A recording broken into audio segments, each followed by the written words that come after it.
On a typical Saturday morning, I found my husband, Aaron, sitting quietly on the couch, my phone gripped tightly in his hands. His face was pale, almost ghostly, and a heavy dread settled in my chest, signaling something was deeply wrong. When I asked what troubled him, he stayed silent, merely handing me the phone with hands that trembled slightly. The screen showed a paused video, one I had long since forgotten. As I pressed play, my pulse quickened.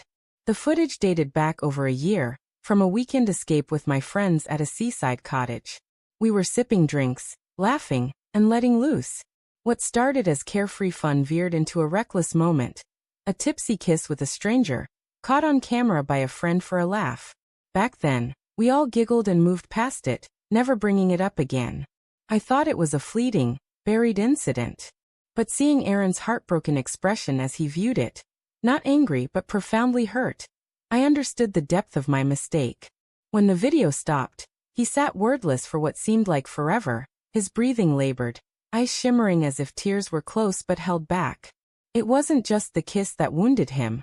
It was my silence afterward. The betrayal wasn't in the brief act but in the year I kept it hidden. "I believed in you," he finally whispered, his voice soft and unsteady. "I never thought I'd be the one sitting here, watching this." I tried to explain, to swear it was a meaningless, drunken slip I scarcely recalled. But my words felt hollow. In that instant, I saw a part of him dim. The part that trusted I would never cause him such pain. He didn't yell or accuse. Instead, he stood calmly, walked to our bedroom, and started packing a suitcase. That quiet, restrained grief was the most agonizing part. I followed him, begging him to speak, to let me fix it, but his silence spoke louder than any argument could. That night Aaron left. He said he needed space to think, but weeks passed without contact. I sent messages, called, even went to his parents' house where he was staying, but he wouldn't see me. Friends said he was different, distant, reserved, barely eating or talking. The worst was knowing I caused this, not just with the betrayal, but by breaking the sanctuary we had created together. We were best friends before we were partners, sharing joy over quirky shows, late-night drives, and inside jokes only we got. Now that connection was stained by a moment I thought was trivial. I kept replaying the video in my head, wondering how it reappeared, why it still existed.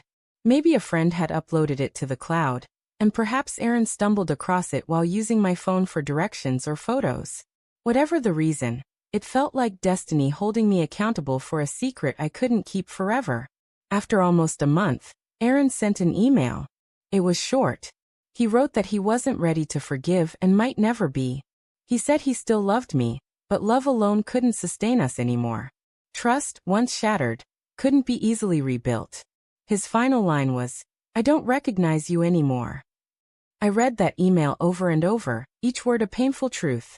I wanted to argue I was still the same, but deep down I knew he was right. I was someone who had faltered and hidden it. Someone who had broken the heart that loved me without condition. Time marched on, but Aaron never came back. From what I heard, he didn't date again, immersing himself in work and travel. I remained stuck in the same apartment, surrounded by remnants of our life. The couch where we once cuddled, the mug he always used, the pictures I couldn't bring myself to take down. I see him sometimes in town. He doesn't avoid me, but there's no warmth in his eyes, only a distant void. As if a part of him shut off that day and never reignited. I've tried to move forward, but some errors linger, permanent. Some moments, like that video, stay carved in memory. I wish I could go back and undo it, but regret doesn't change the past. It only shows the cost of one misstep when love is on the line. The truth is, my husband was never the same after that video. And neither was I.